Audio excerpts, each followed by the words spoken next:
Hello, good afternoon, welcome. My name is Nilanjan Sarkar, and I am Deputy Director of the South Asia Centre here at the London School of Economics. A very warm welcome to all of you to this afternoon's event, which is the next in our Fact and Fiction series. I know from looking at the YouTube channel that some of you have actually been waiting for almost 20 minutes for this to start, so thank you very much. I also want to say a very big thank you to all those people who have written to us expressing interest in the event, and also those who have joined us this afternoon, literally from across global time zones. As those of you who have watched our Fact and Fiction series earlier know very well, what we do in this series is to select a particular book and then invite the authors or the editors to talk about the book, and then we have a panel of experts discussing it. I'm delighted to say that this afternoon's event focuses on Towards Peoples Histories in Pakistan, Inaudible Voices, Forgotten Pasts. Here it is. I'm delighted to show all of you. It's a volume of essays. There are 14 essays in it in 4 thematic parts, edited by Asad Ali and Kamran, Asdar Ali, and both of them are present this afternoon to talk about the book. I'm not going to say much about the contents because that is what they're going to do, but before we get into discussing all that, very, very warm welcome to all of you who are joining, as well as to those who I know will listen to this recording later on. We do have very, very good and very high after-event viewing rates, for which we remain very grateful. The event is happening via Zoom and is being live streamed on YouTube for all of you to watch, which is where you're watching it. As you would notice, the chat function is enabled, and please ask questions via the chat function. And I will read out the questions at irregular intervals once the speakers have made their initial remarks and the discussion is underway. You are welcome to ask questions to an individual speaker. You are equally welcome to pose a question to the entire panel, and we can then take rounds in answering it. And I'll try and ask as many of the questions that you can, as long as it's relevant, and please keep your questions a bit short. Now, I should add here that had this event been happening at LSE on site, members of the audience at LSE have the right to ask questions at public events without mentioning their name or revealing their identity. In trying to remain close to that spirit, I will only read your questions and not announce the names of those who are asking those questions. If you would like to tweet, if you are that kind, then please do tweet and tag us. All the Twitter handles are in the notes that you can see in front of you on the screen. It is now my very pleasant task to introduce the speakers, the panelists for this afternoon's event. We've had a quick chat before we came live on air to discuss the order in which they will speak, and the order in which I introduce them will be the order in which they will speak, and this is the order we will follow. Asad Ali is an independent scholar based in the United Kingdom and is co-editor of Towards Peoples Histories in Pakistan, which is the focus of this afternoon's event, as is Kamran Asdar Ali, who is professor of anthropology at the University of Texas at Austin and co-editor of this volume, Towards Peoples Histories in Pakistan. Our first speaker will be Navida Khan, who is professor of anthropology at Johns Hopkins University and author of Muslim Becoming, Aspiration and Skepticism in Pakistan, which was published in 2012. I should say over here that the publications that I am reading out are the ones that are most relevant to this afternoon's events, but if you visit the website, you will see that each of our speakers have a variety of other publications as well, and far more recent ones. Fatima Zahid Ali is doctorand at the Vrije University in Brussels and author of Gender Dysphoria and Transphobia in Pakistan's Digital Sphere, which is a blog post that Fatima had written for us, which is very, very interesting. Ahmad Faruqi retired as Professor of History from the University of Delhi and is author of The Establishment of British Rule 1757-1813, which is part of A People's History of India, Volume 23. It was published in 2016. Our discussant this afternoon is Dr. Chris Moffat, who is Senior Lecturer in South Asian History at Queen Mary, University of London, and co-editor of Lahore in Motion, Infrastructure, History and Belonging in Urban Pakistan, which was published last year in 2025. Also, I'd like to add that Chris's monograph, Lahore After Modernism, Architecture and Its Histories in Pakistan, is forthcoming later this year. Everyone, welcome. We will start with Asad and Kamran. The two of you can choose who would like to speak first. Please speak now. between the two of you, you have about 10 minutes. Thank you. Most probably, thank you, Nilanjan. Thank you for that introduction. Most probably, I'll go first, Asad. Yeah. Thank you again, Nilanjan, and to the South Asia program at the London School of Economics for inviting and sort of hosting this event. Of course, thank you to Dr. Fatima, Zahid, Dr. Amar Faruqi, and my friends Chris and Navida for being here. Really appreciate it. I will say a few words. Nilanjan wrote to us, and also we discussed it earlier, that perhaps Asad and I would speak for 5 minutes each before he opens it up for other contributors and discussants to share their views, which again we are very thankful for. So let me just sort of paraphrase a little bit from the introduction, rather than say something more original at this stage. So the way we conceived of this, Asad and I, just a few years ago, we were thinking about history writing in Pakistan, and as all of you know, that or for the most part at least, the history writing in Pakistan at least has been much more interested, or has been focused towards the high politics, on what I would call big men histories, governments, regimes, the analysis of our periodic military coups, constitutional arrangements, things like that, right? And some work on regional tensions, but not a lot. Of course, there's a lot of social science work on the economy and development and those kinds of things. But so there are a range of topics, but what we felt that a lot of the work is very much nation state centric, and so the idea of towards people's histories rather than people's history, right? So there is a plurality in histories.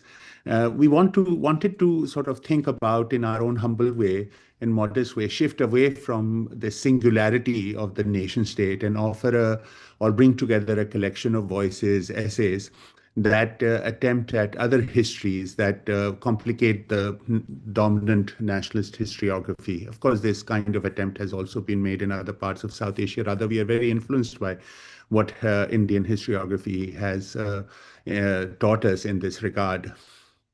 So this alternative perspective, uh, which is of course often ignored and erased in the writing of Pakistan nationalist history, makes us more sort of think about and attention to other kinds of historic sensibilities, modalities, and historical temporalities. Now, I must say that this is a very, like I said, and I'm saying it in a genuine earnestness, kind of a modest attempt to sort of bring this discussion in a print form so that others may take it forward. This is not an exhaustive encyclopedic kind of an effort that everything and every voice and all problems of methodology and theory have been solved, right? So it's just a way to basically put our feet in running water and say, hope that others will take on, if not the challenge, then will be influenced by this effort and take it in other directions. So I'll just say a few things about some of the influences that we had in coming together, in bringing this volume together.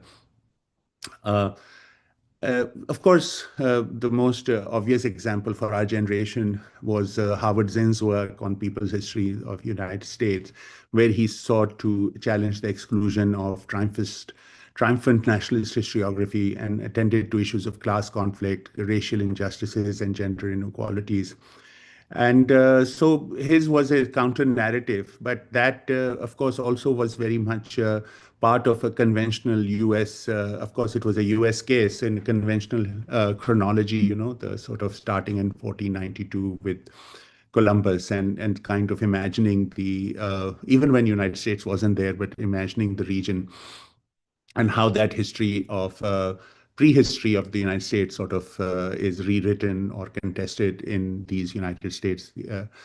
But he does complicate the basis of the quote unquote nation and the progressive erasure of violence, right? So Zion was a very important influence for us. But with that, we were also thinking about a generation ago, or maybe 25 years ago, the historian Prasenjit Dwara's, um, how he argued to, and of course he's a historian of China, but with that material, he sort of makes us think about how to quote unquote rescue history from the nation, and of course there's the issue of Benjamin's uh, sort of issue of critique of homogeneous empty time, which I'm sure Asad will talk about a little bit more.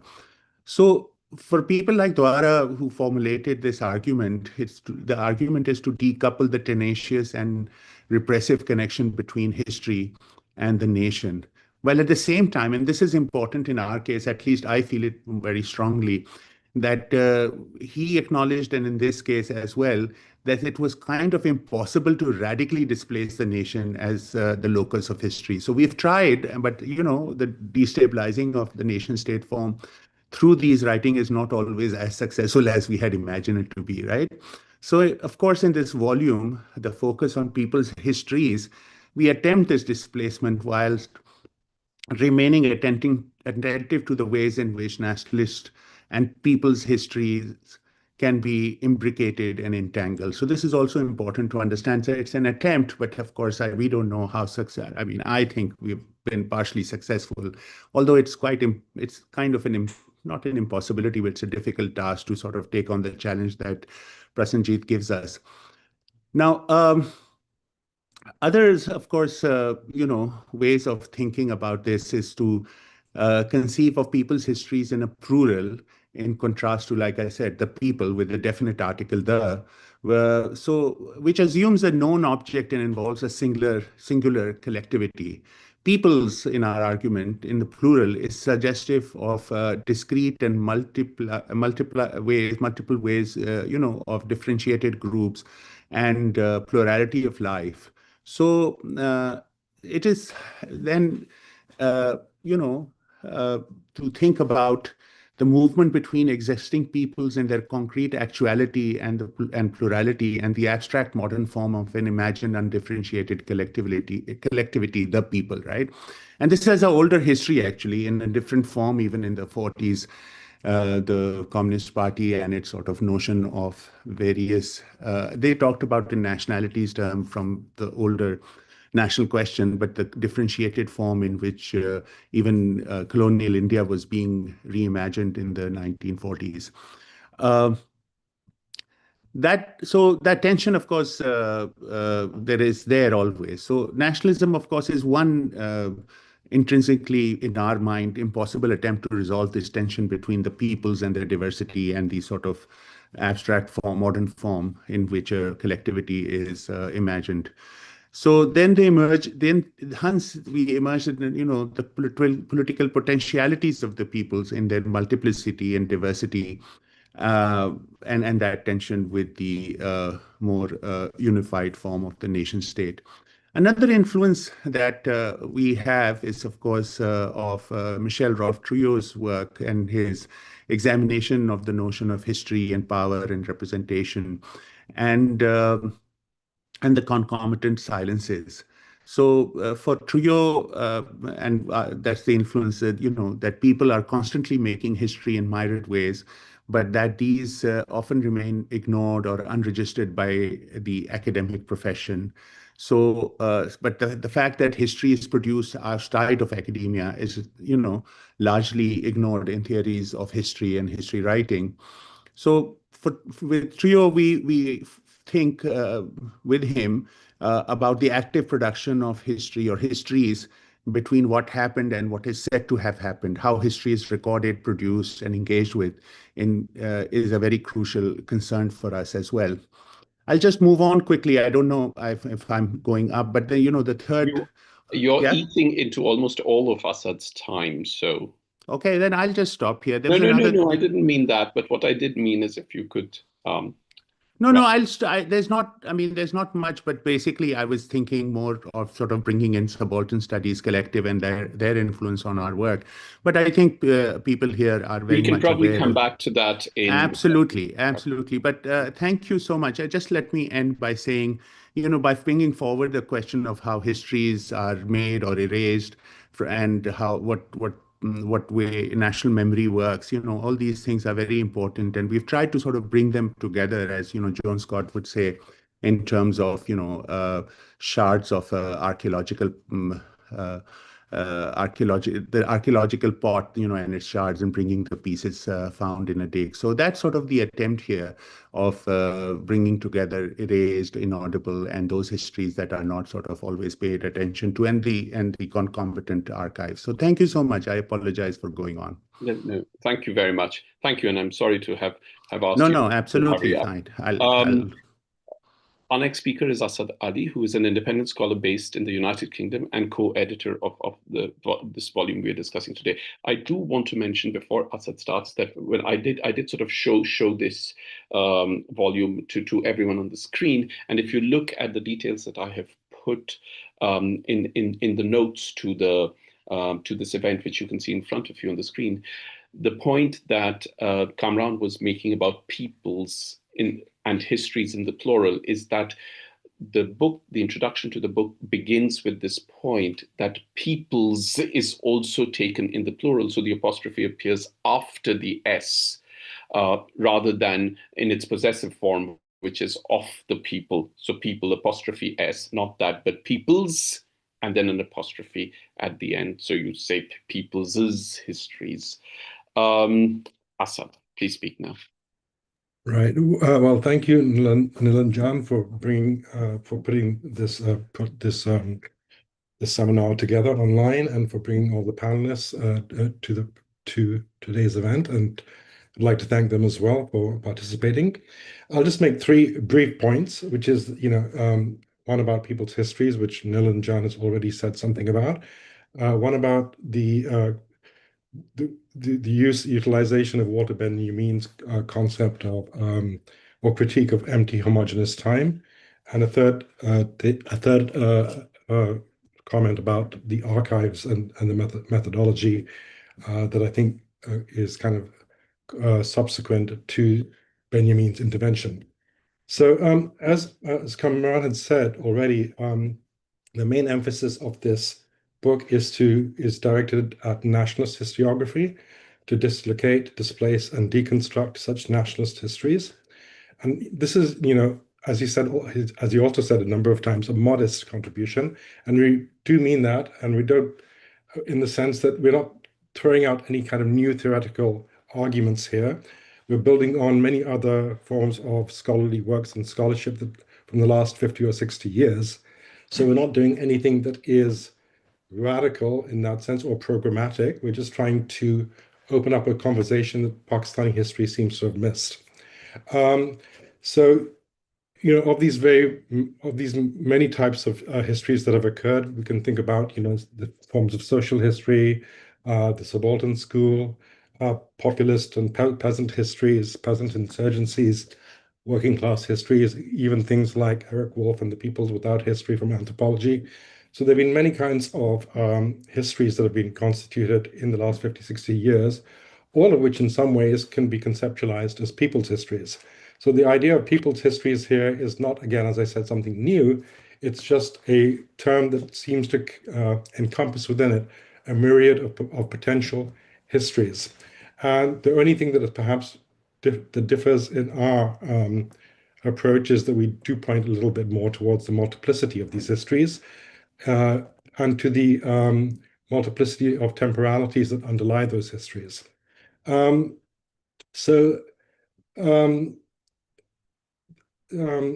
think by kind of by situating ourselves within this larger body of scholarship, we wanted to open up that conversation to those other scholars that have and forms of history that have contributed towards people's histories, towards popular histories, towards cultural histories that have displaced the nation state, because all of these have both strengths and limitations to them. And so we weren't programmatic in the volume. We wanted to have a variety of approaches so that in a sense we could test and push the variety of methodological approaches within the volume against any notion of a singular history in the first place.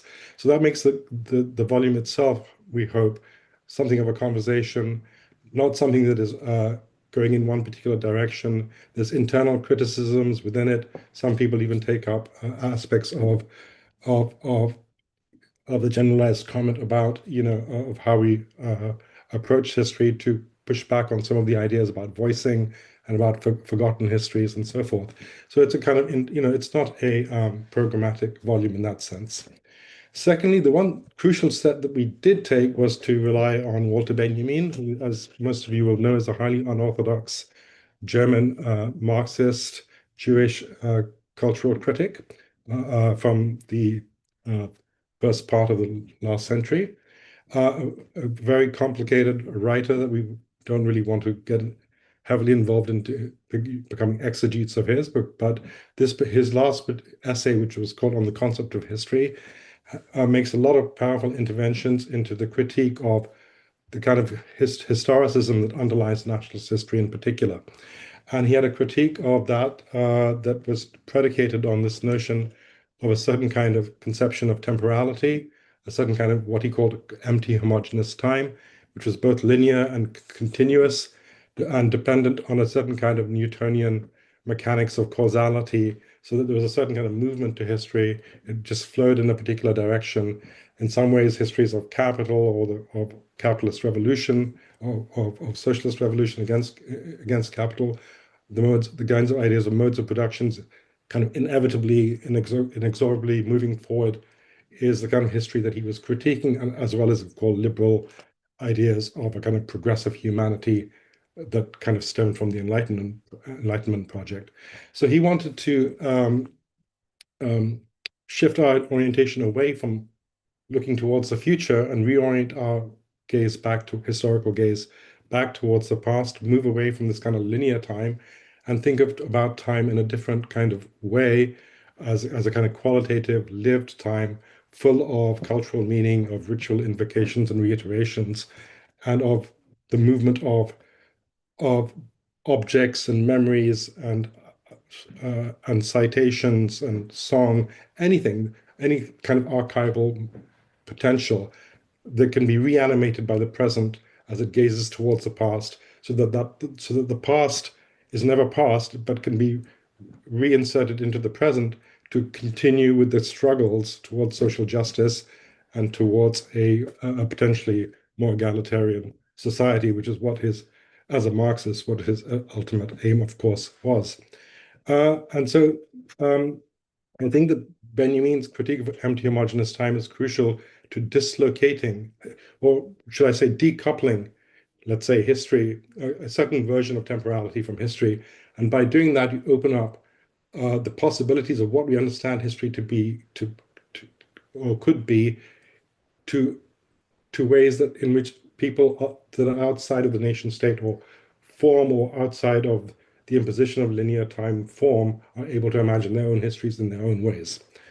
And so finally, I just say the same approach of Benjamin has an effect on the archives, because again, if you're not, dependent on a kind of official archive and official documentation and so forth, then potentially anything from the past, any material object, any audible sound, any kind of artifact with cultural significance, any kind of repeated literary or ritual event, or even historical memory can animate the present. So the archives, therefore, are expanded. And so the potential source of how one can do history and the archives that you rely upon are expanded. Now, all of these things have happened in some ways in the last 50 or 60 years anyway, in various strands of history. So they haven't necessarily been inspired by Benjamin, but history has moved, the ways of doing history have moved on in many ways. But we found that that Benjamin had in many ways anticipated these moves, and because of his critique of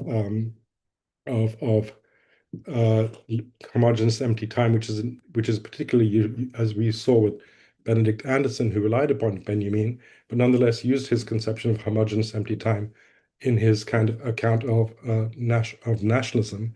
He didn't actually take on Benjamin's critique of MTR much in his time, and therefore opened up the possibility of other histories apart from the nationalist history that he kind of delineated. So that's where we thought that Benjamin might be important. But again, he's a very complex and difficult writer, so it's not. And there have been many readings and misreadings of him, and I think you can always have productive readings of Benjamin, and so that was perhaps the one move that was somewhat distinct from the other kinds of histories that we've relied upon. Thank you. Great. Thank you so much, Asad. That was brilliant. What I have done in the meantime is that I've pasted a link to the book on the Bloomsbury website because I thought that it would be useful for those who are watching this event and may not have seen the book as yet to see the contents, because it would just a lot of the things that you're saying would actually make sense. Nilanjan, if I may say something very briefly, that cover photograph is not me. Just, I mean, I'm saying it in a little, yeah. It's a photograph by Bani Avdi, but I mean, it's partly jest. So let's go on. No, it is not you. It was so obvious it was not you.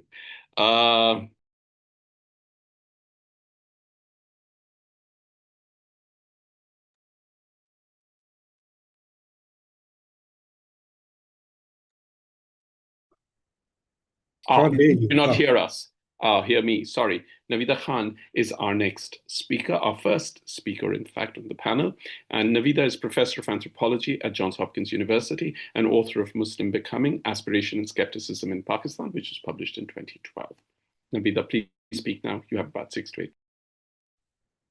Thank you so much. Okay, so I'll just jump into what I've written up because I wanted to elaborate some of the lovely chapters in the book. Okay, so thank you for this opportunity to present some methodological thoughts on people's histories in Pakistan and more widely, using Asad Ali and Kamran Asdar Ali's edited volume Towards People's Histories in Pakistan as springboard. First, I wish to congratulate the editors for bringing together such a wide array of essays that range in focus from archives of leftist newspapers to the voices of the Khwaja Sara in performances, to the hushed speech of Bangladeshi immigrants living invisible lives in Pakistan. It is clearly a labor of love for both editors, one who is well known for their long-term commitment to progressive politics in Pakistan, and the other focused on understanding what was the phenomenon called Bhutto, which are also the topics of their individual essay contributions to the collection.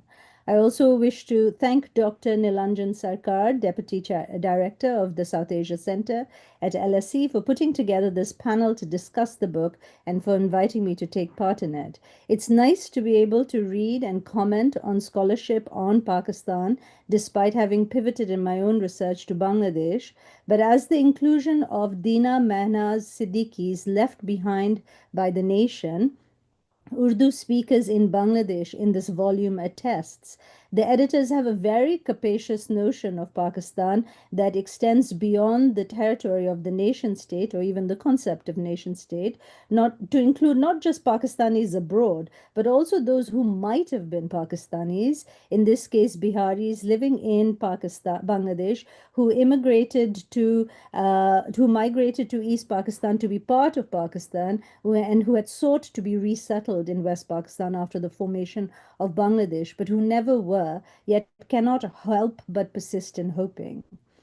In fact, as my first comment, I would like to point out that the book is noteworthy for this temporal aspect of what might have been and what might yet be that runs through wide-ranging theoretical discussions in the introduction and through several contributions of the volume. Yet, it's again very noteworthy that the tone is not that of disappointment, nostalgia, or blind utopianism, but of a resoluteness to mark the existence of figures, texts, and movements of those not sufficiently attended to as yet, to note and describe events, to assess progress and diagnose failure, but not to judge them out of serious consideration. This tone indicates a pragmatic orientation to history writing as the call of the moment. A few examples should suffice to indicate what I mean. In Farida Shahid's Countering the Production of Cultural Hegemony, Reflections on Women's Activism under Zia, we have the astonishing claim that we must take seriously the small group of elite women, the Women's Action Forum, who fought Zia's Hudud ordinance with its baleful effect on women's rights, and who did so through marches and legal cases. The inclusion of this essay is surprising because one would not think that an elite women's movement with almost no participation from below would be part of people's histories. After all, these women are far from inaudible. As the author writes, still, our activism can be seen as what I would term a productive failure, in that we mobilized an effective resistance, put the women's question permanently on the political agenda, and expanded the question of women's rights and social possibilities. End of quote. While this may be still more celebratory than I would have been, I am nonetheless persuaded to consider that these women did something that left its mark on many people's lives, to take cognizance of their myriad efforts to enable a Pakistan they sought. Let us take another example of this pragmatic orientation to history writing to prompt the notion of what might yet be. I was blown away by the following words in the introduction of the book. The editors write that many of the left, quote, do not explore a far and unknown past, but rather in many instances have lived and experienced the past they write about. It is a history that is part of the lived memory of the writers themselves. End of quote. The reason for my surprise is that instead of calling such writings memoirs of the kind that one finds in the dozens in every context, the editors are effectively defamiliarizing the genre for us, drawing our attention to the interweaving of life, experience, and memory within them, encouraging us to see them as living or memorious histories. Such is clearly the case of Farida Shahid, whom I talked about above, and several other authors writing of key and minor figures within the left, but also that of Umar Kasmani's exposition of Ifti Nasim's poetry, in which the Pakistani American poet treats his poetry as, quote, a survival guide for a yet to come out homosexual in Pakistan who must operate rather tactfully within constraints of the family, end of quote. It is this matter of factness that what one has survived, fought against, fought for, is worth putting down as, say, a history of failure or as a poetics of survival that I find astonishing. There is a refusal here to adhere to the convention of, say, subaltern history that privileges as its subject a certain class or strata for having been written out of history, but that still smacks of a certain authenticity. Although the editors do not mention this modality of history writing, much less engage them even to critique them, which is surprising because the subaltern history has a more homegrown feeling than, say, Zin, Trujillo, or Benjamin, who are cited. This exclusion leads me to surmise that either the writings of the editors wish to collate would not meet the criteria of inclusion within subaltern studies, or they themselves are not persuaded by the subaltern studies.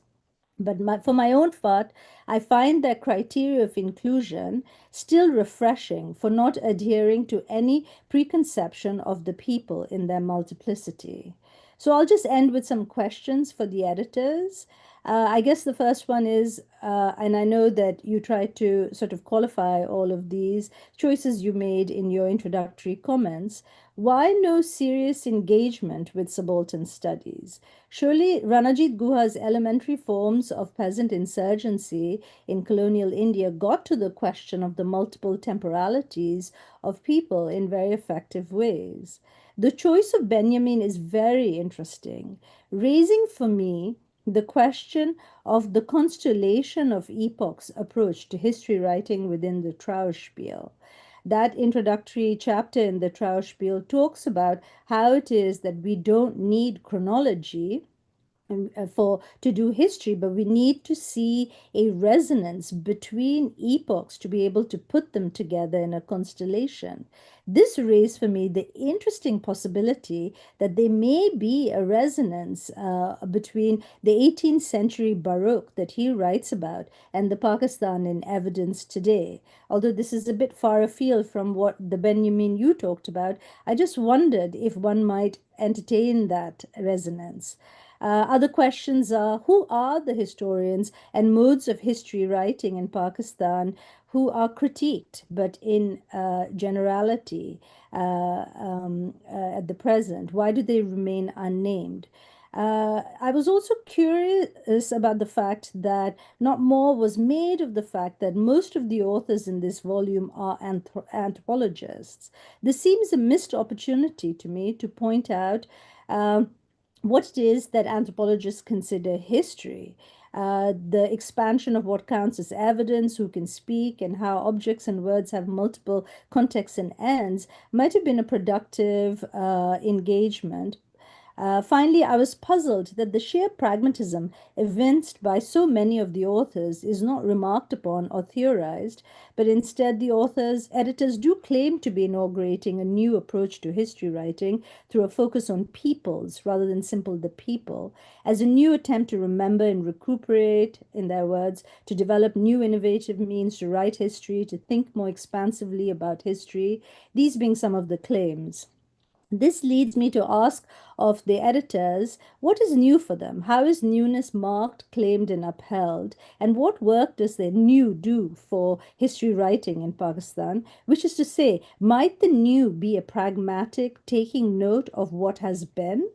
My congratulations to everyone for this excellent enterprise. I'll end there. Thank you. Thank you very much, Navida. What we're going to do, this is for the benefit of those who are watching on YouTube, is we'll have the panelists speak first, and then Kamran and Asad will have a chance to respond briefly. And I'm sure a lot of these things will also come up in the discussion later on, which Chris will moderate. Our next speaker is Fatima Zahid Ali, who is Doctorand at the Free University in Brussels and author of Gender Dysphoria and Transphobia in Pakistan's Digital Sphere, which was a blog post that we published in 2022. Fatima, please speak now. You have 6 to 8 minutes. Thank you, Nilanjan, for having me, to the editors and the other panelists. I want to start off by commending this collection. I think this volume is ambitious, it is intellectually rigorous, and an important intervention in South Asian and Pakistani historiography. So the notion of archived histories is obviously central to this story, histories that never entered official records because they were either too trifling, too queer, too inconvenient for the state, either they were too non-linear, or simply they were expunged from Pakistani public imagination. So reading along and across the archival grain, this book poses compelling questions for those developing theoretical frameworks and methodologies to interpret the archival imaginary. Starting off from student activism and working class leadership organization or a union organization in the 1960s, as mentioned in Kamran Ali's excellent chapter on the Pakistani left and the legacies, or the left-wing feminist and progressive magazines that are featured in the photo essay, speaks to this immense and profound labor to store and archive these print magazines. And it also gave me the opportunity to ruminate as to what are the afterlives of these magazines, for instance, and how we see them temporally. Personally, it has been intriguing to recount histories that disrupt state-sanctioned histories, as one of the chapter looks into Pakistan's only national women's collective during the regressive Zia years through the lens of Antonio Gramsci's concept of hegemony, bringing women's counter-hegemonic practices of resistance into the socio-political forefront and protesting systemic patriarchy and misogyny in light of Zia's culture hegemony. And also, some of the essays that I found extremely harrowing were acts of historical amnesia and non-narration of sexual violence and rape when it comes to the many atrocities committed by the Pakistani state and the army against Bangladesh in 1971. One of the essays that moved me personally included Naila Mahmood's very lyrical and haunting essay on Fazilat's journey from Bangladesh to Pakistan and back, but yet still being caught in this limbo of time and memory and exile and belonging. And as the book segues into trivialization of Afro-Baloch lives in Karachi, it also lends voice to Pakistan's specific historical silences and neglects. So from an epistemological standpoint, the methods and insights also speak very strongly to global context, especially in the current climate that we're living in, for instance, Palestine and beyond. And then the collection also summons queer histories or imaginings from alternate universes in Pakistan, for instance, sonic effects in Shia lamentational grief and poetry, Nohe, as a way of remembering the tragedies of Karbala, embodying the Husseini stance of standing against oppression.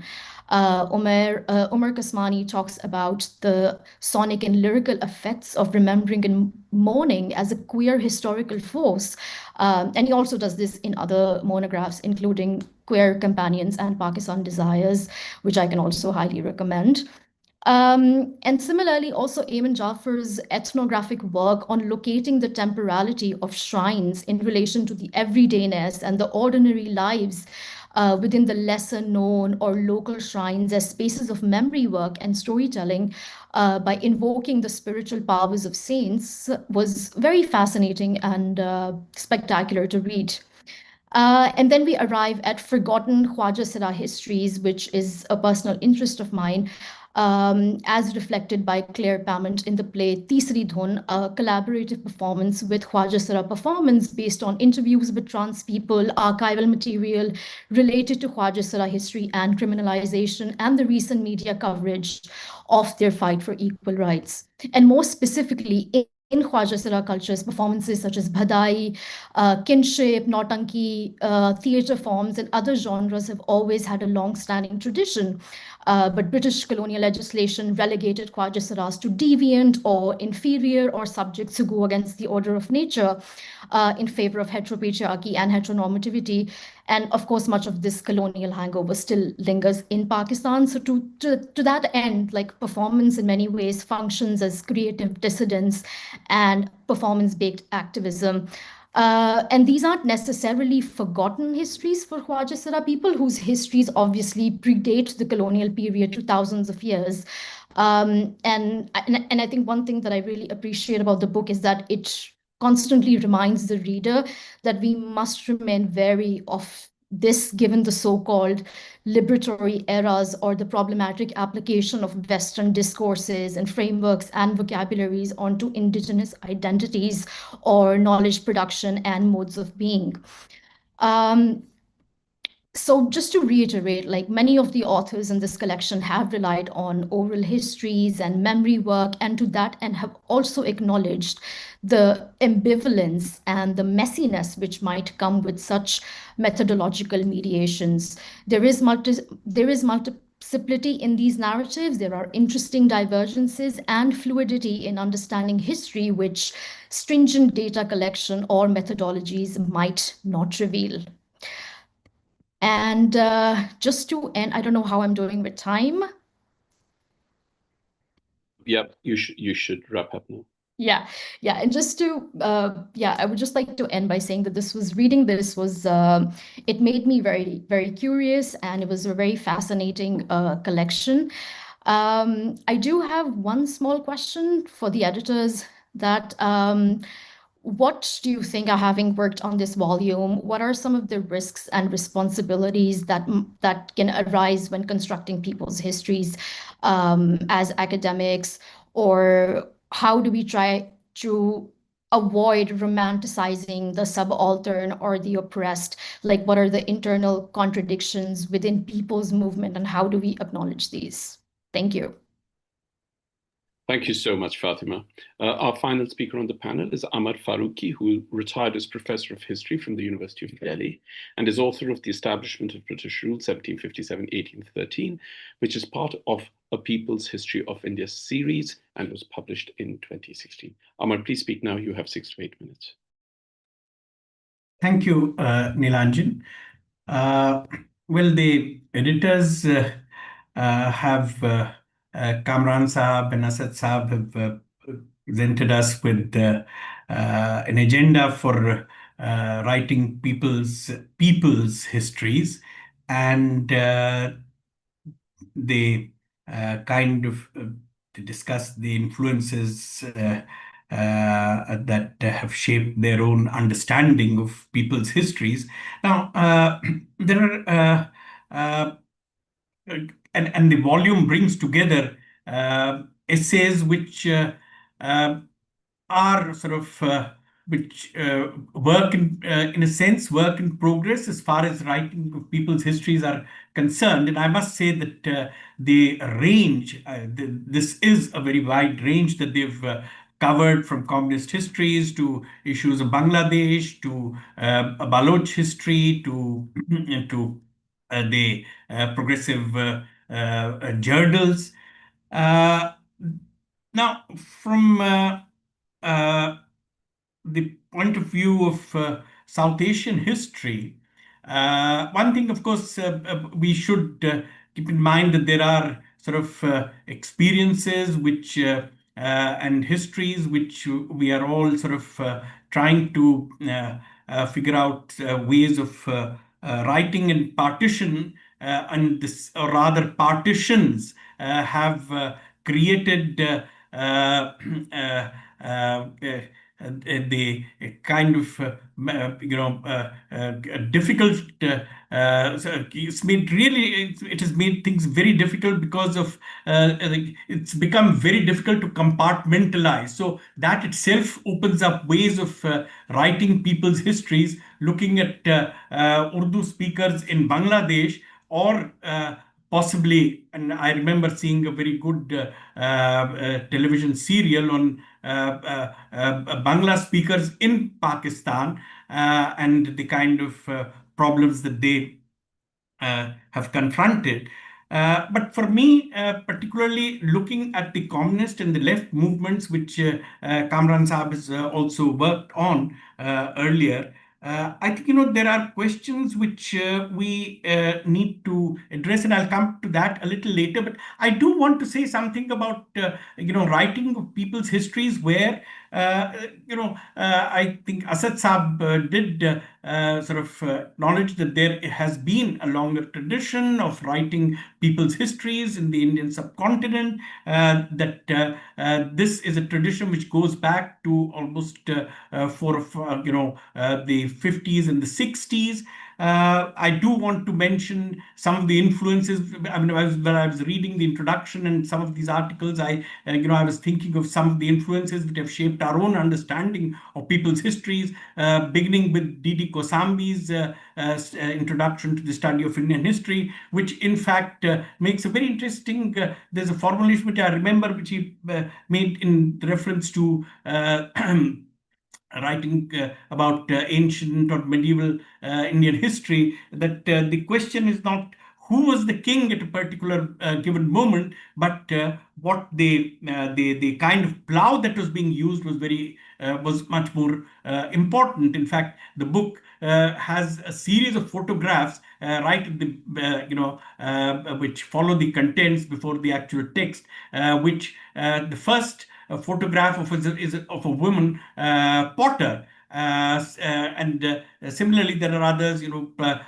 peasants who are plowing the field. So for him, those were the kinds of issues which were important. But also, another important work which is on ancient India, which was published again late 50s, late 50s, R.S. Sharma's Shudras in Ancient India, which for the first time really looked at lower castes and the questions of caste oppression were important to an understanding of what he might not have used the term people's history, although there was an understanding that it was important to write these people's histories, and subsequently Irfan Habib's agrarian system of Mughal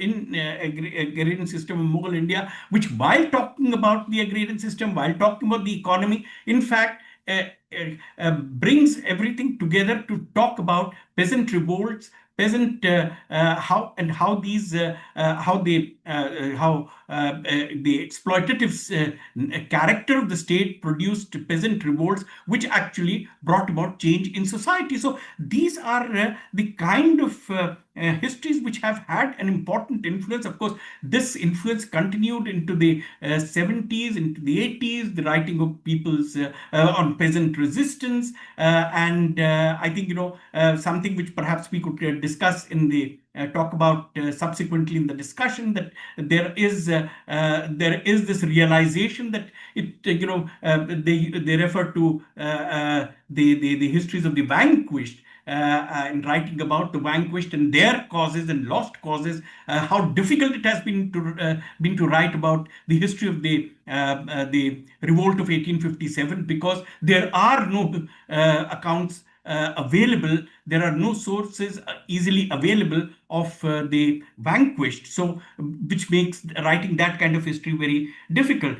But I'll sort of end by coming back to this question of the way in which the left and the communists have been their histories have been pushed into the background, marginalized, or they don't figure in mainstream accounts, is how something that's sort of relevant to an understanding of the history of the closing years of the British Indian Empire, 1945, 1947, where it is the top level negotiations which invariably figure in most historical writing, rather than the histories of the people's struggles, this mass popular upsurge which actually made it difficult for British rule to continue, the Punapra Vayalar struggle, the Tebhaga movement, the RIN mutiny. These were the struggles which were important, which have, of course, historians have paid attention to that, and but they don't really figure in mainstream accounts. So we also, one of the important things that, one of the important issues which Kamran Saab and Asad Saab need to sort of talk, perhaps ponder over, is how some of these histories, even though these histories get done, whether or not they get into mainstream or standard textbooks or mainstream historical accounts, is something that we really need to think about when we are talking about the writing of people's histories. Thank you. Thank you very much, Amar. Now, I mean, would the two of you like to respond to some of the questions very briefly? We have about 40 minutes more, but would you, or shall we go to the discussion and then you can weave into it? What would the two of you prefer? I think Chris should go ahead and then we can briefly respond, and then we can open it up. It'll be more interesting to open it up than. Sure. All right. And just to say that anyone from the audience, if you'd like to ask a question, please do via the chat function that is enabled in front of you. Chris, do you want to go ahead? Yeah, thank you. And thank you, Nilanjan, for the invitation to be here. And it's a real pleasure to see everyone. And congratulations again, Kamran and Asad, on this amazing volume. So Nilanjan just asked me to kind of try and tie some things together and also open up the conversation a bit. And I think it's kind of nice that Navita is here as well, because we were talking before starting today about the importance of this book, Beyond Crisis, which Navita edited in 2010, and which both Kamran and Asad contributed to. And they can kind of, I mean, speaking personally, I think I've been writing about Lahore for the last little while, and I think my project has been bookended by these texts in some ways, in terms of how I've thought about some of these questions of archives and time and what Pakistan means, how we approach Pakistan, and disrupt some of the familiar narratives about it. And I think that this trouble with the archive, or rather the kind of desire to break from the archive, the official archive as it is, but also that inability to rupture completely from it, is really something that is reflected on really well in these contributions to the volume, in which Fatima also raised a little bit. So this idea that we don't trust the archive, but we also are kind of held hostage still by its authority, which causes all sorts of strange symptoms. And Umar Kazmani writes about this in his contribution. He says, what does it mean to pursue the historical in the full knowledge that it might refuse our reach and desires for certain histories? So what does it mean to pursue the historical in the full knowledge that it might refuse our reach and desires for certain histories?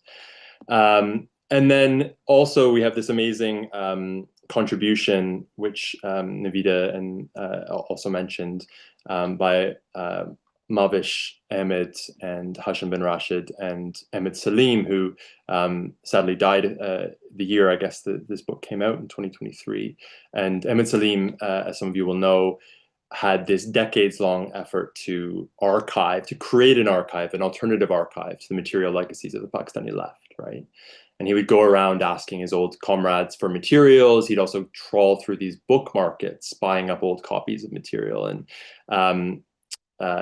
in the contribution that they wrote, they say that even as he's doing this, as he's trying to build an archive, his doctor tells them that he actually has a book dust allergy and he's putting his health at risk, right? So again, this idea, this desire for the archive is also hurting you in some way, I think was really nicely put there. I think it would be interesting for me to hear Kamran and Asad speak a little bit more about some of the questions that Navida raised around the absence of historians in this volume. And I'm not saying that purely as someone who's trained as a historian, but I think this idea of how anthropologists and sociologists and so on construe history would be really interesting to hear you reflect on. So maybe we could start with that, about what this kind of, what it means for you to define history as something beyond the historical discipline, as it were.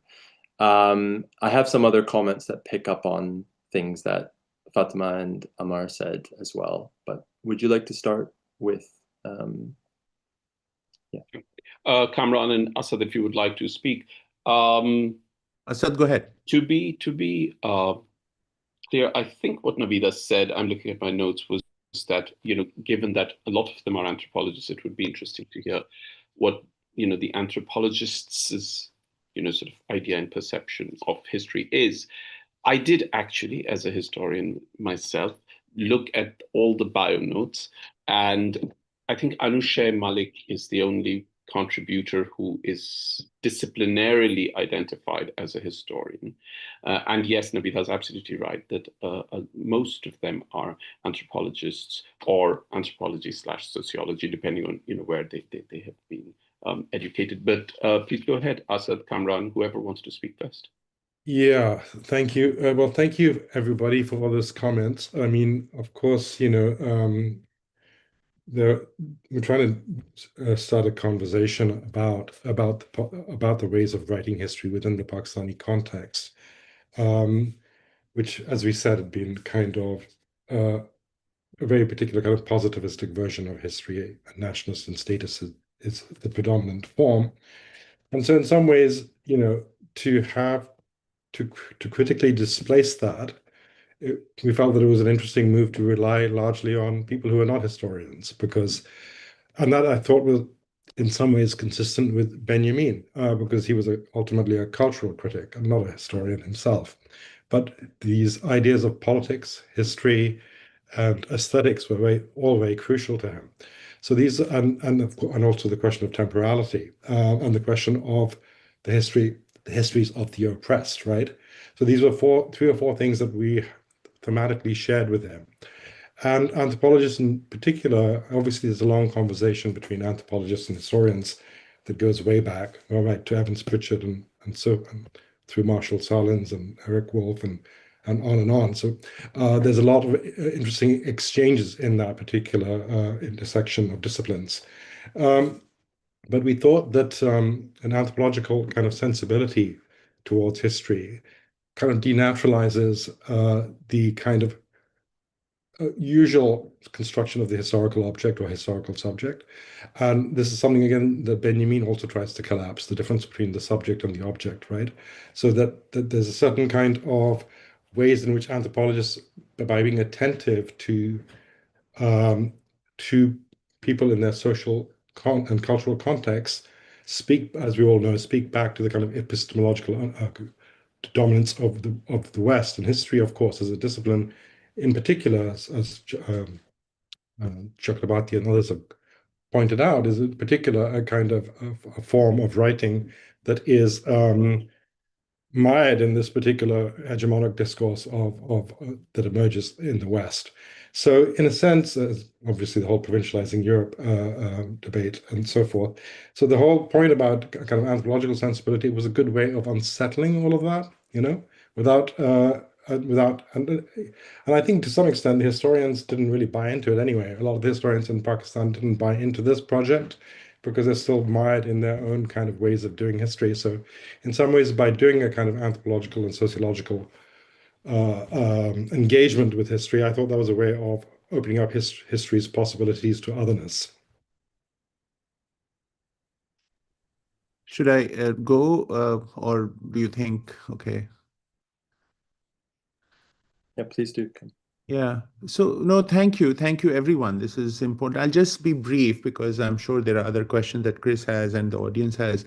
I mean, one of the questions, I mean, Navida, thanks for your questions, friend. These are important ones, but I'll just sort of take the easiest, not the easiest, but more obvious one that you said was that why the omission of subaltern studies.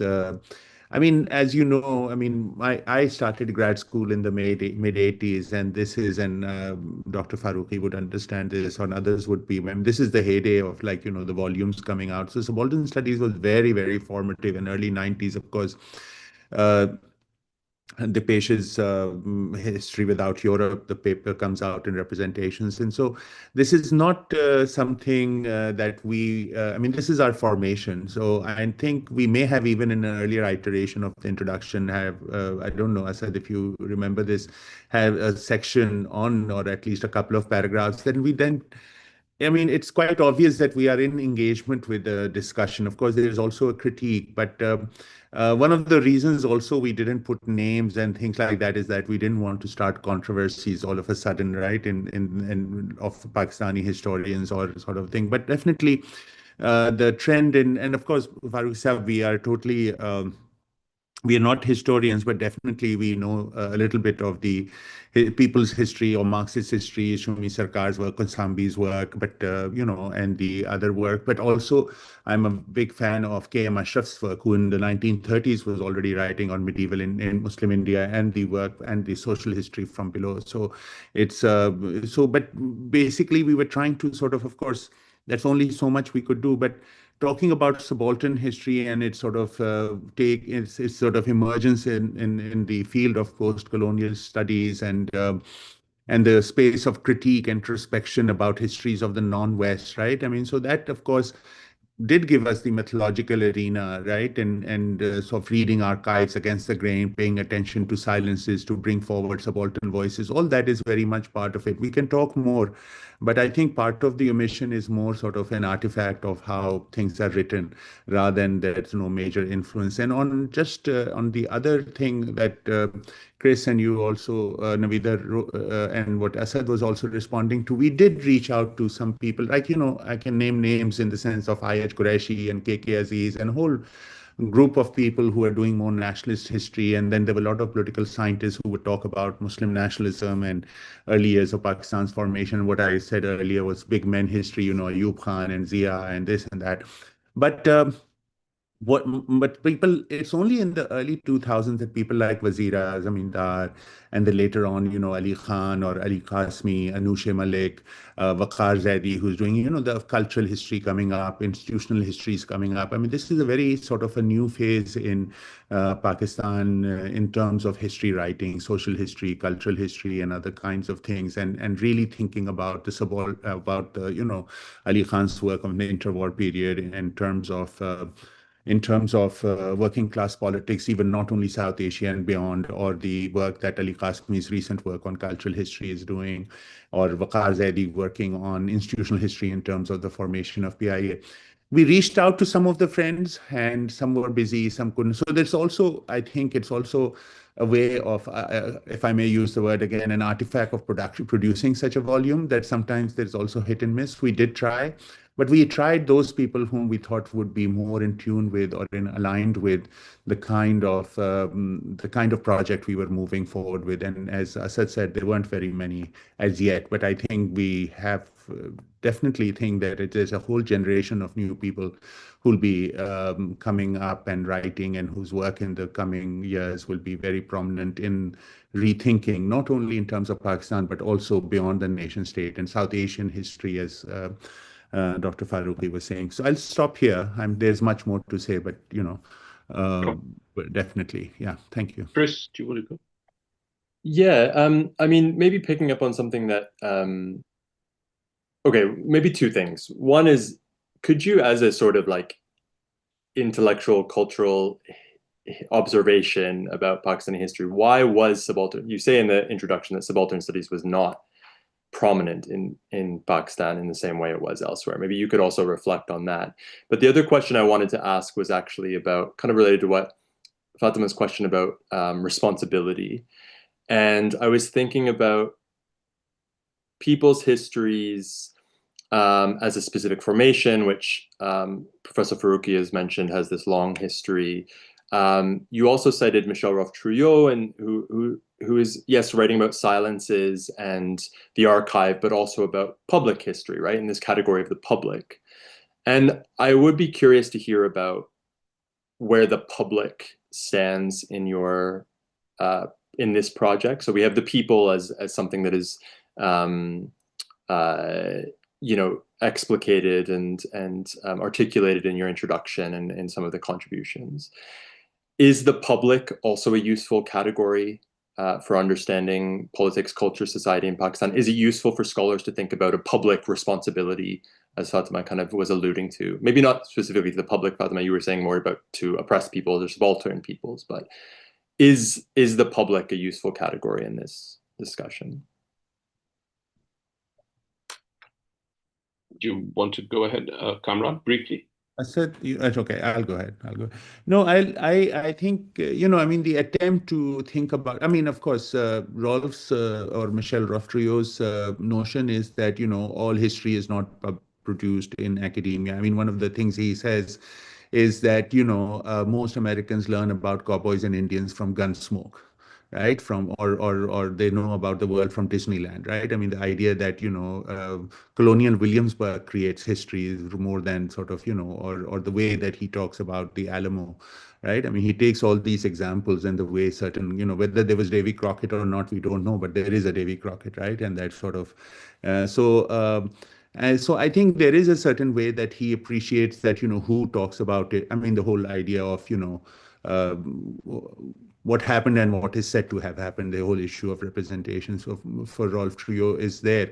And for us, I think we are sensitive to that issue that, you know, all histories cannot be made in academia. And so, but then how to sort of think about different kinds of archives, voices. And I think our attempt at that was the article that you mentioned with Ahmed Salim Mehwish and Hashim, right? Or sort of or a history of left publications that nobody even thinks about or talks about, right? And how to sort of bring them back, not only in terms of that to remind people that this was also a part of our publication history or politics, but also the form in terms of the covers, right? I mean, there's a whole sort of a history of public art that we didn't comment on as much, right? But the idea that, you know, how illustrations and who was doing it and whether it's Sackler style or whether it's like at night, you know, carders who were underground were trying to sort of create some line paintings, and then where was it published in the middle of the night? And I mean, I remember in the 80s that nobody would publish our pamphlets, and in the middle of the night we would go to Buns Road in Karachi and pay some cyclo-style guy some money, and, you know, and be worried that, you know, the police, you know, things like that. So there's a whole history, but that is there. And I think with Claire's work as well, I think we see a certain kind of a way of public. Of course, she was very much a part of it. What Navida was saying, you know, she's part of Claire herself was part of that history, and she was directing some of them, but then it takes on, and maybe, you know, Fatima knows more of that history because of her own work, but the way in which Khaja Sara community organizes itself is not because of Claire in any way, right? Only, of course, she was participating in it.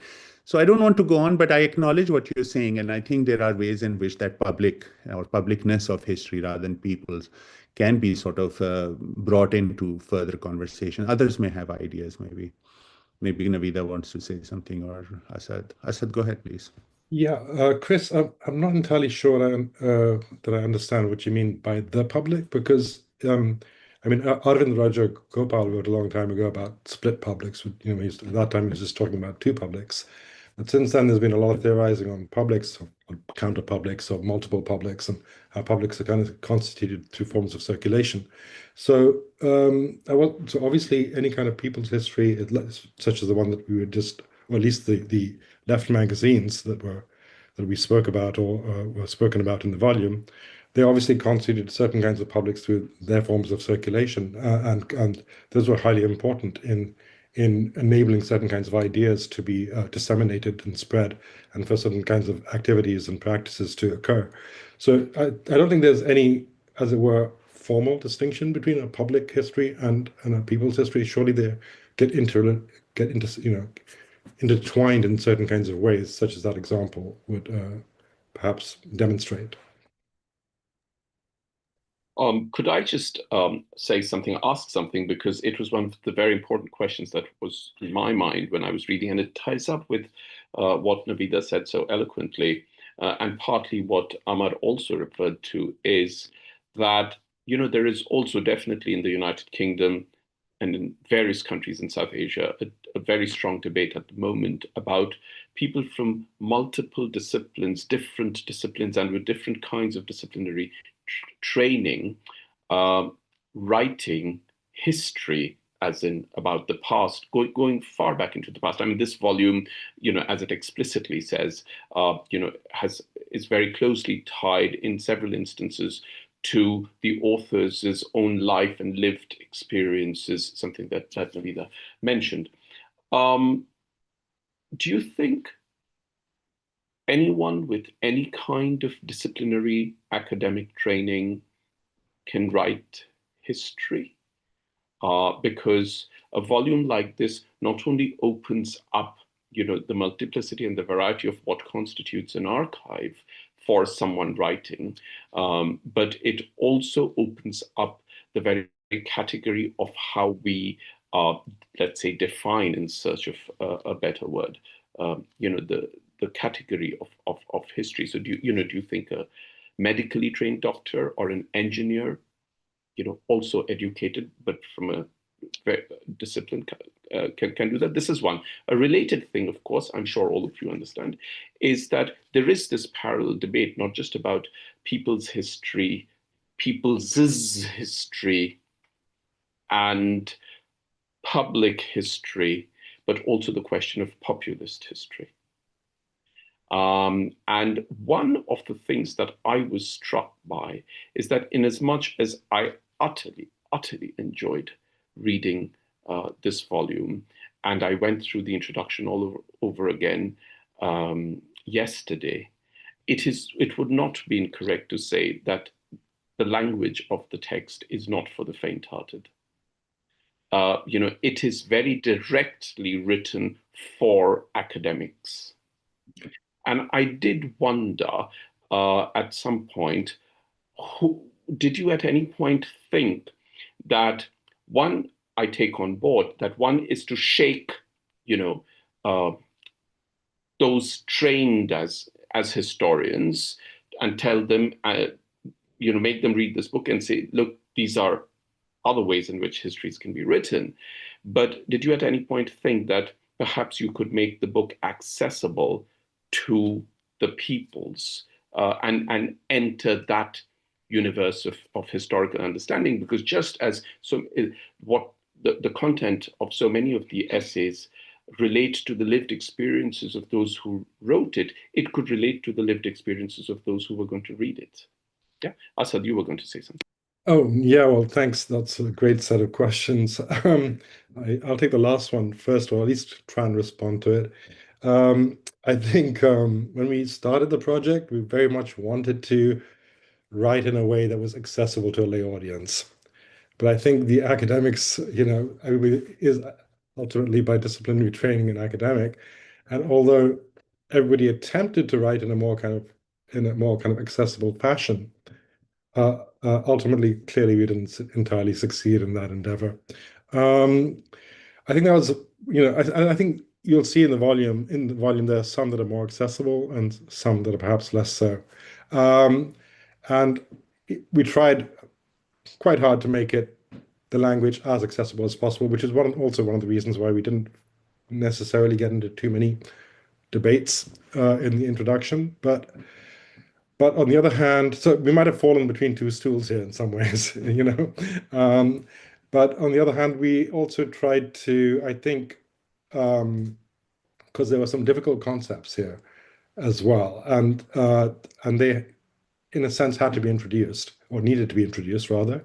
The material might have required them. And as a result, we weren't exactly able to, fulfill that initial expectation or anticipation or hope that it would be a very accessible volume. But I think, if you're trying to introduce certain kind of concepts that are important, you can try and make them as accessible as you can. But you have to still be true to them, and you have to be rigorous in your presentation as much as is possible. So just to go back to the question of history, I mean, I thought that one of the questions that might come up today would be somebody saying, well, this is not history at all. This book has nothing to do with history. Somebody might say that. And because I think to some extent, it's part of some of the questions were kind of gesturing towards that, and some, not one or two of them, and that we haven't quite gotten away from that decoupling of linear, empty, continuous time with history that Benjamin is so adamant about breaking. And as long as we have that particular construction in mind, then a certain kind of conception of what history is remains dominant and hegemonic, right? And that's why we keep thinking about a particular kind of form of history. The moment you decouple that particular notion of continuity and notion of causality that underlies it, then many other things, it's not so much, it's more like about how does one apprehend the past or relate to the past. And whether you want to call that histories or memories or something else, or some kind of intersection between the two, it's a different kind of relationship to the past that we are currently situating as histories in the plural, right? But we're trying to get away from history with a big H in that sense, with that the kind of formal model that emerged with the nation state kind of history. I think we're all in agreement about that, and I'm not sure I thought at any point that there was any suggestion, even tangentially or liminally, that this volume was not in any way history. But in fact, what I thought was just quite the opposite about how the volume and its contents expands the idea of what is history and what can be history, whether you want to put a capital H and therefore make it disciplinarian, or you want to use a lowercase h and simply refer to it as the past. Nor did I think that there was a suggestion that there was any preconceived notion about the linearity model. What I was sort of hinting and suggesting was that, having agreed that this volume is also history, and having heard your reasons for why disciplinarily trained historians are fewer than non, and in fact, in the larger debate, it is a relatively less important point, at least for me. But it is interesting to think about how we can all, having read a volume like this, think about the category of what constitutes what we read for history, and that was where the whole question of can anyone with any disciplinary training write about the past. Also, I mean, if you take me, my PhD is on a 14th century manuscript that is written in Persian and survives as a single copy, and was written just after Muhammad bin Tughlaq had died. Now, can someone from another discipline come and study that, which is, in many ways, it is that time is inaccessible to the historian today in a way that so many of the articles over here have been. Though interestingly, I have to say that the person who wrote that translated the source, Afsar Salim Khan, then went on to become professor of political science at the University of Peshawar and not professor of history. So, but that was really what I was asking. Does anyone else have anything else to say about what we take away from being history? Navida, did you want to say anything about the whole question of anthropology and anthropologists' understanding of history? Go ahead, Navida. I had something to say, but I'll wait. I'll defer. Are you sure? If we're going to Navida, can I also ask maybe Navida to say a little bit about how Beyond Crisis came together, and also the sort of way in which you think about displacing a kind of teleological framework in that book as well? Do you see any relation between these two texts? Oh, that's a great question. I actually had not thought about it at all. So I'll be winging it if I answer that, but let me give it a shot. So that book came together when I was still writing my first book, and all the anxiety around writing one's first book. I felt that anxiety should be shared. So I brought together all the young people at the time who were working on Pakistan to see how they were going about talking about this thing that didn't really have a huge footprint in the South Asia scholarship in the US and the US Academy at the time. And that was an incredibly affirming experience, I think, not just for me alone, but for all the other scholars. I don't know, I don't want to speak for Asad and Kamran, but I feel like that was really a wonderful set of days that we spent together just hearing about how we went around doing our research and, being able to do that, not necessarily by starting off by first centering India. And so that was really the impetus there, is to say, can we think about Pakistan as a problem space without first needing to go through the whole story of partition and what is Pakistan today, and if it's in a place of exception or not, right? Just assume that those are issues that will continue to be points, fracture lines, etc., but we start from a different kind of confidence about the fact that people's lives here, people's experiences here, the political histories here are just significant, right? So that was the impetus there. But the impetus in this one tends to be a little bit different, I think.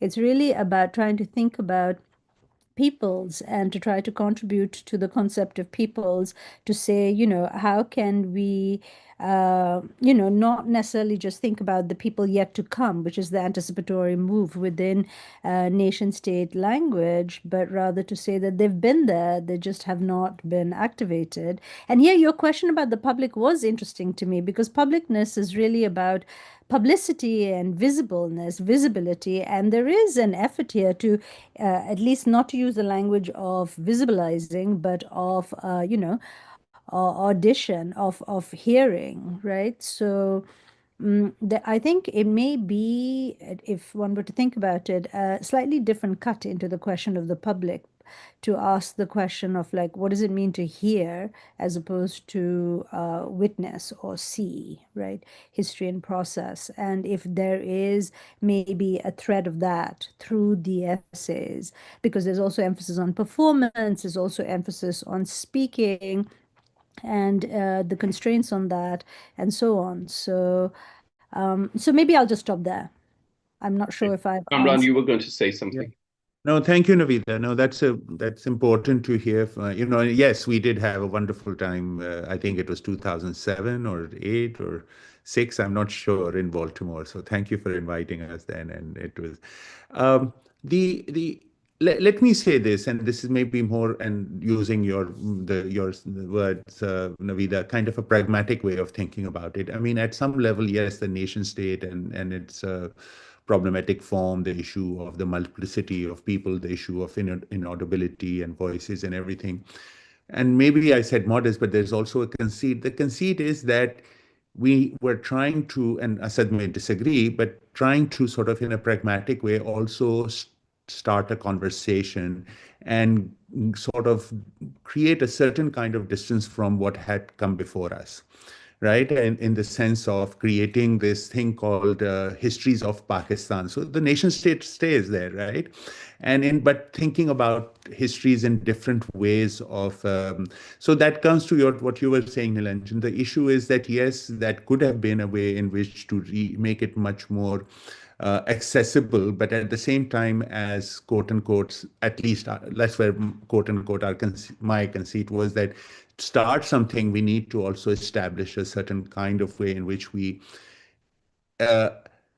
academically sort of place the history of Pakistan in relation to the kinds of debates we ourselves were familiar with in the Western academia or were trained with.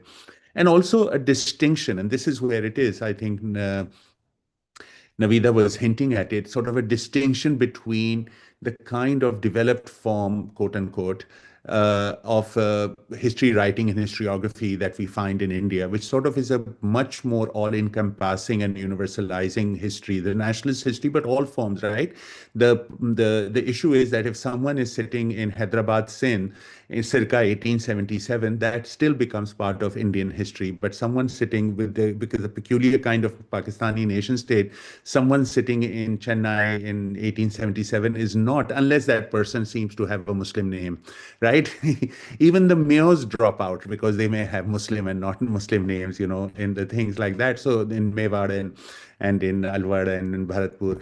So Bharatnagar. So I'm just saying that this is also a way of trying to sort of think about an intervention that could sort of push the boundaries of history writing. It is academic work. I mean, it's not like, I know Navida and others and all of us, Faruqi Saab, I'm sure, Fatima, all of us write in other forums which are much more sort of in journals and magazines and in newspapers in different ways. But this was, yes, Nilanjan, very much an academic exercise, but also an exercise in creating a space in Pakistani scholarship that would sort of be in dialogue with a more sort of the kind of trainings that we ourselves had in Western academia. Yeah. I would say that. I agree completely, because that is exactly how I read it and saw it, is that, what the volume was trying to do was to say, this is also history, and B, this is a way in which history can be done. And just go ahead, one more thing, just, my Navida, we're very good friends. I mean, she and her colleague, they did a volume, special issue on Akhtar Zaman Elias's book, Khwabnama, which is from the 40s and about present. So that also, I think, Navida, is a very much part of the kind of history that I would say. I mean, the archive there is, of course, the novel by Akhtar Zaman Elias, who passes away in 1997. But that also, I mean, the essays in that volume is very much a complementary kind of thing, or in dialogue with what we have done. I think so, right? The kind of volume on Zaman's work on peasantry and the kind of peasant world of the mid 40s in what is today Bangladesh. I think the other thing is also, sorry, Naveed, I'll just come back to you. I think the other thing is also, there is, we are all, as those interested in history and history writing, also aware that howsoever much we may try to be expansive, we're all trained in our own ways such that we're still unable to integrate various streams of knowledge that would feed in. I'm talking particularly about architecture, because Chris has worked on architecture, and how much of architecture do we actually incorporate into our understandings of whichever period we are studying, and so on and so forth. I'm going to ask Navita to speak, but I did want both Asad and Kamran, the two of you, to say ever so briefly the important point that Fatima raised, which is about what are the while putting together so much of this kind of a volume, so much of which is part of the lives of a lot of people who are still living and writing, the whole question of risks and responsibilities. What are we making public by writing, and what are the risks of making audible what has, for whatever reason, remained inaudible till now, beyond the fact that it is now part of a way of doing history, which we all want and which we all support. Navida, please speak. Oh, no, I think that's a brilliant question. So I would love to hear what the editors have to say about that. Asad, do you want to go first? Yeah, You had sure. a hand up earlier, that's why we were asking you. But anyway, go ahead. Yeah, sure.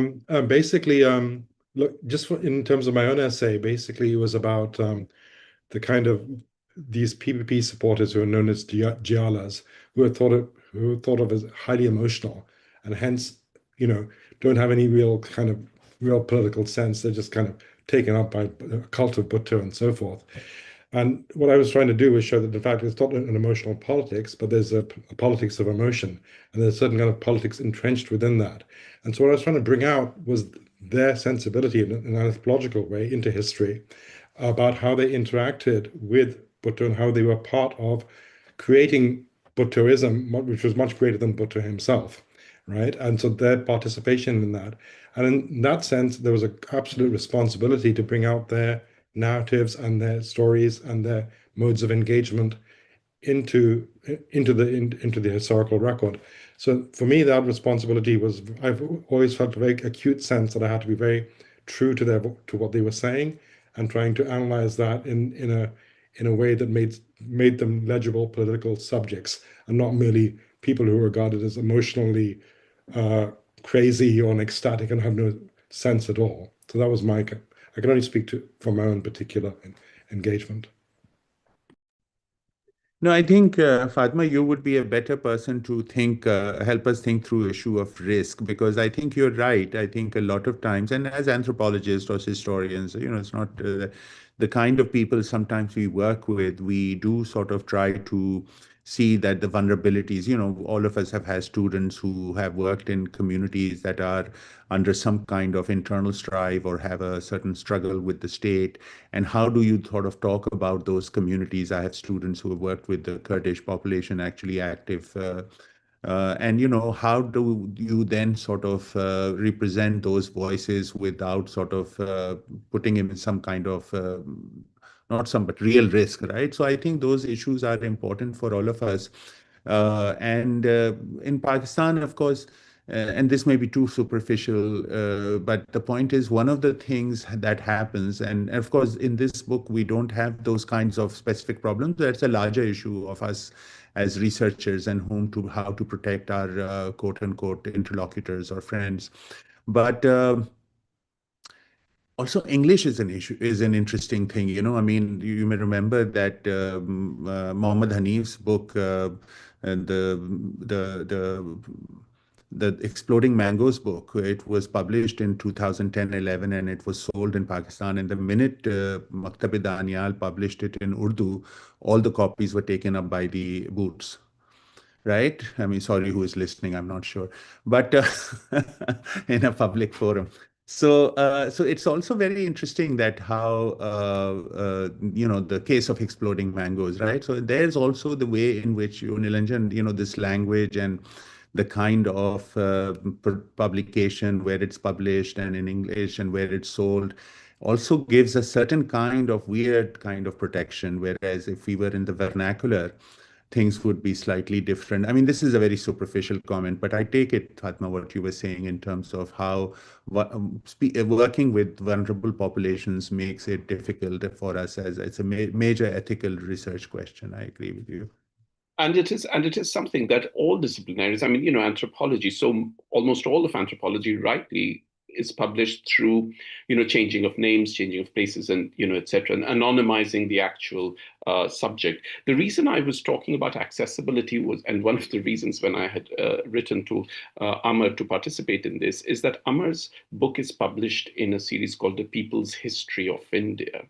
And the whole purpose of that series has always been to bring out these, thicker than pamphlets, but not intimidatingly sized books for people to read, which are based on rigorous archival research, but are meant to, are direct, the target audience of that are non-specialists, lay people who will pick it up and think, oh, let me, read about the establishment of British rule between 1757 and 1813, let's say, which was what Amar's book was on. That's the reason I was. But your point is extremely well made. I'm not disagreeing with it at all, is that one purpose of putting your volume together was to actually make it part of the canon of what is history and written about in Pakistan and about Pakistan, because a lot of the history that is written about Pakistan is not necessarily written by Pakistanis. Even non-Pakistani trained historians followed, a certain conception and idea of what constitutes history, whether it is, as Asad was saying, the linearity of time, or not being able to decouple nation and linearity in time, and so on and so forth. I'm afraid all good things must come to an end. And we are 5 minutes over time, but is there anyone else who was wanting to say something which is absolutely essential? Amar, did you want to say something? Yeah, I just wanted to say something very specific about Kamran Saab's essay on the left movement, because as editor, and I think just moving, there's the way in which the introduction reads and the way in which he presents that history is, in terms of accessibility, it's a very, very sort of accessible article. But there's a particular, in discussing the communist movement in Pakistan, he begins with a discussion on the early years and Sajjad Zahir, and how and the way in which the Communist Party itself was imagined. There was a particular moment when the boundaries in terms of the organizational boundaries of the two communist parties were extremely fluid, whether in Bengal, whether in India, whether in Pakistan. And yet, when the CPP's history is discussed, it is discussed as the history of the CPP. When the history of the CPI is discussed or written about, it doesn't incorporate the history of that particular phase of the CPP, when these boundaries were sort of imagined as being fluid, and then that they would soon disappear. So I just sort of thought that, that in writing a people's history, perhaps that is something which might have been sort of elaborated upon a little in an understanding of the communist and the left movement in the Indian subcontinent. Okay. Amar, you stirred a hornet's nest. Now, Navida. No, I'll say it very quickly. I'll just let Navida speak first. Okay, and then let me just say my point, and then I would love to hear Kamran speak. Actually, this is exactly what I was trying to get to, which is that there is a central tension in the book, which is that, by and large, the tension is wanting to give an account of left, meaning communist party politics in the context of Pakistan, but then also trying to understand how to fit in the other kinds of claimants upon progressive politics, be it women, be it Khwaja Sara, be it queer politics, etc. So it seems to me that we need some sort of address to the fact of the left nature of the politics that kind of is the main pole of the book. And how do we understand these other sorts of politics with respect to this? I think maybe it's too much for one book, and it's great that the book brought all this together so we could see that tension, but it seems to me it needs an address at some point. Kamran. No, thank you. Navida, I'll go with your point first, and then Dr. Farooqi's. So the issue is, friend, that, as one sort of has thought about left, quote unquote, politics, one of the central tensions that emerged, especially in the 70s, for all of us, is that the inevitability of that glorious proletariat revolution. One of the reasons it didn't come because the party did not understand, or the politics of the left did not understand, the issue of difference. right? I mean, the issue of what you talk about sexuality, or what Humaira is talking about, the Pashtuns in Lahore, or, the issue of ethnic difference, the issue of gender-based difference, the difference, so class was not the only, I mean, the way in which, at least in the 60s, in my work, class was the sort of predominant form in which this kind of thing was done, and everything was subsumed in it. And so how does one reconcile a politics of socioeconomic justice and the politics of difference? I think that is the tension that is there in the book, right? I mean, how does one still think about that there is a certain way that one can address issues of social and political emancipation, but yet not ignore the question of difference, whether it's gendered or racial or otherwise, which with a vengeance sort of, at least in the South Asian politics, so because of the creation of Bangladesh, sort of comes up, the whole issue of linguistic and differences in other, that religion could not, or any kind of universal argument like class or religion could hold together. That's sort of a superficial way of answering that. But to your point, Farooq sir, I think in my earlier work, I do talk about it. I think the people, as CPP was created in the late 40s and early, was very much under the influence, at least the West Pakistan Party was very much influenced by the Ranidev line and the sort of ultra line that was there. And even after the sort of move in Ajoy Ghosh coming back, still Sajjad Zahid and all were not very sure how to go about it. It was and the East Pakistan Party was till the 50s, of course, under the influence of the West Bengal Party. So I think that all that is very well, I mean, I tried to document it even through various kinds of communiques and archival work. So yeah, that is well taken. And I think there was a critique from within those cadres in West Pakistan, and that's also issue of that, why are these people who have come from India trying to dominate us in terms of the local cadre being from ethnicities that were from Punjab or Sindh or other places, right? Why is this UP Ashrafia trying to sort of dominate us even in the CP? So that's a longer question, but yeah. But I think the question of difference is very important, and I think Navita, you have raised it very well, and I think that is a central tension that's not only in our work, but that's sort of also an issue of politics. What kind of ways in which future politics of quote unquote emancipatory politics has to sort of reorganize itself. Thank you very much. I'm afraid we really must end it here. I do want to thank all of you, each of you. I also want to thank members of the audience who have stayed all along with the event. And for those of you who have watched any of our earlier events would know that at the end of every event, I always say this, that if there's anything good that came out of the pandemic, it is that academics became tech savvy. And as a result, we are able to convene these literally global sort of forums to have these kinds of discussions, which have been so very interesting.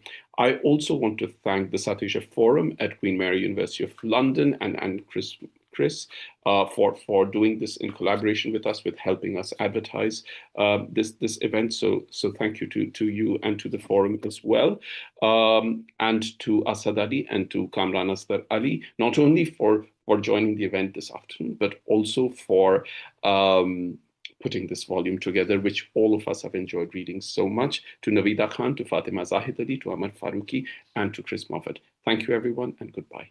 Thank you. Thanks a lot. Thank you.